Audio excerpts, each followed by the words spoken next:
신입생한테 제가 질문을 받은 적이 있는데 구약에서의 하나님을 보면 너무 이렇게 사람을 쉽게 죽이고 기분이 안 좋으면 죽이는 그런 모습인데 왜 내가 하나님을 믿어야 된다고 이런 막 질문을 저에게 한 적이 있는데 이런 거에 대해서 어떻게 신학적으로 바라봐야 되는지 제가 몰라서 질문 드리고 싶습니다. 당대의 하나님을 어떻게 고백해야 되는지에 대한 부분들은 당대의 문화와 역사를 이해해야 되고요. 항상 성경의 하나님 폭군을 얘기할 때 늘 대표적으로 얘기하는 것이 진멸하라라고 하는 것. 특히 여호수아 얘기를 듭니다. 여호수아 가나안 정복할 때 그 땅을 다 진멸하라, 진멸하라, 진멸하라. 그랬더니 다 진멸하였더라, 진멸하였더라는 표현이 등장합니다. 그것을 이해하는 방식이 한 10가지가 있어요. 간략하게 한 가지만 얘기를 하면 진멸했다라고 하는 표현이 승리를 거두었다라고 하는 그런 표현 방식의 이해 방식이었고 실제 진멸을 했느냐? 실제 진멸하진 않았기 때문에 그 이후에도 블레셋 군들의 주변 사람들에 의해서 계속 시달리는 얘기들이 여호수아 끝나고 바로 사사기 넘어가면 바로 진멸하지 못한 백성들 때문에 이스라엘들이 시달리는 얘기가 바로 나옵니다. 성경은 문자적으로 다 진멸하였다라고 했는데 그 다음에 보니까 진멸하지 않은 얘기가 다 나와요. 그러니까 당시의 표현 방식이 있던 거예요. 하나님은 진멸하라. 그럼 다 진멸하였더라. 하나님이 전쟁을 명하셨고 전쟁에 승리하였다라고 한 당대의 표현 방식인 거고 문자적으로만 봐도 진멸하지 않았다는 내용들 나오는 거고 그 외로 그런 표현들이 갖는 여러 가지 신학적인 의미들 제 유튜브 채널을 통해서 확인하시면 되겠습니다. 네, 진멸하지 않았더라도 여전히 폭력적이다라는 비판은 피해갈 수는 없을 것도 같아요. 그러니까 완전히 어린아이까지 다 죽이고 이렇게 진멸하지 않았더라고 해도 성서, 특히 이제 구약 성서에 나오는 신은 매우 가부장적이고 폭력적이고 압권적인 그런 이제 독재자 같은 신이라라고 하는 비판을 피하기 어려운 면이 있는 것 같습니다. 제가 보기에는. 그런데 우리가 생각해봐야 될 문제가 성경이 어느 한 시대에 한 사람에 의해서 뚝딱 쓰여진 책이 아닙니다. 굉장히 긴 기간 동안 굉장히 많은 사람들이 이제 성서의 저자가 된 것이죠. 그래서 존 프로킹온 같은 분은 이제 뭐라고 이야기하냐면 성서가 창세기부터 이렇게 신약으로 쭉 가면서 하나님을 알아가는 과정이 담겨 있다. 이런 표현도 합니다. 그러니까 무슨 이야기냐면 그 시대의 생각과 그 시대의 상식과 그 시대의 지식과 그 시대의 세계관을 넘어서서 하나님을 인식하고 이해하기가 매우 어렵습니다. 그죠? 고대근동 지방 사람들은 그 고대근동 지방의 상식에 기초해서 우주가 조그맣다고 생각했고 지구가 우주의 중심에 있는 그런 창조 세계를 생각했던 거잖아요. 지금 우리가 생각하는 빅뱅 우주론 같은 거는 상상도 못했을 겁니다.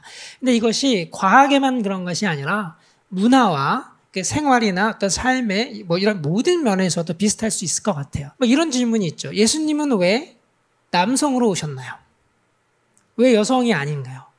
그러면 이거는 가부장 제도를 지지하는 건가요? 저는 아니라고 봅니다. 그 당시의 문화가 가부장 문화였던 것이고 그 가부장 문화였던 곳에 하나님이 인간의 모습을 오셨어야 됐기 때문에 그렇게 오신 것이죠. 그래서 이것을 우리가 하나님을 남자로 묘사하거나 하나님을 폭군으로 묘사하거나 하나님을 어떤 포갑적인 왕으로 묘사하는 이런 부분들은 그 시대의 어떤 흐름들이 있는 것이죠. 우리가 이제, 너무 이거는 말이 안 된다. 개인의 인권을 말살시키는 거 아니냐. 근데 이제 인권이라고 하는 이 개인주의가 나온 게 르네상스 이후거든요. 예전에는 되게 굉장히 공동체적인 책임을 강조했습니다. 구약성서에 보면 아간 한 사람이 죄를 범했는데 왜 이스라엘 백성 전체가 전쟁에서 져야 됩니까? 너무 이거는 황당하잖아요. 그러나 그런 관점들이 이제 개인주의 관점으로 우리가 흘러들어왔던 것이죠. 그리고 가부장 제도에서 가부장 제도가 잘못됐다라는 것들을 우리가 알게 온 것이고. 그러나 이제 성서에 담겨 있는 문화들은 각 시대의 문화와 각 시대의 어떤 세계관, 각 시대의 철학들이 이제 배경으로 되어 있기 때문에 그 문화권에서 하나님이 인지할 때는 하나님을 또 가부장적으로 인지할 수밖에 없는 그런 면들이 있다라는 것을 우리가 좀 이해하고 그래서 이런 성경에 대한 공격들을 그 시대의 그 시대상이 반영된 그 그림 안에 하나님을 이제 끌어내리는 것은 우리가 좀 극복해야 된다 이렇게 좀 말씀드리고 싶습니다. 이 부분은 해석학이라고 하는 분야를 우리가 공부를 하면 좀 더 이해가 되거든요.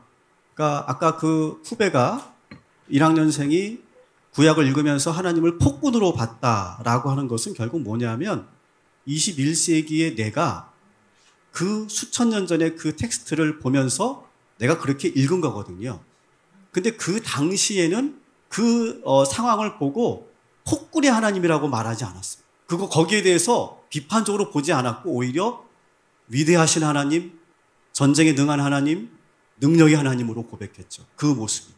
근데 우리 21세기의 내가, 독자가 그 책을 보면서 폭군으로 보는 것은 내가 갖고 있는 환경에 의해서 그걸 보기 때문에 그게 폭군으로 보여지는 그런 부분이다. 성경을 볼 때 그런 부분이 상당히 많습니다. 가령 또 하나 예를 들면 이런 거죠. 예수님이 그 돼지떼를 죽게 하잖아요. 이걸 보면서 오늘 우리 시대는 왜 돼지가 왜 뭐가 잘못됐는데? 이거는 생경 중시 상황에서 예수님의 그 말씀과 위배되는 거 아니야? 이렇게 보잖아요. 근데 그 시대 그렇게 봤을까요? 전혀 그렇게 보지 않았습니다. 우리는 동물권도 생각하고 환경도 생각하고 평등도 생각하는 그런 시대에 살고 있기 때문에 그 장면을 보면서 우리가 그렇게 보는 거죠. 아, 이것은 내가 갖고 있는 이 상황에서 그걸 그렇게 보니까 이게 그렇게 보이는구나. 이건 나의 컨텍스트에 의해서 텍스트가 그렇게 보이는 거구나. 라고 이해하는 과정. 이것이 바로 해석학이라고 하는 분야인데 그거를 우리가 이해하면 그런 문제들이 자연스럽게 저는 해결이 된다. 이렇게 설명할 수 있을 것 같아요.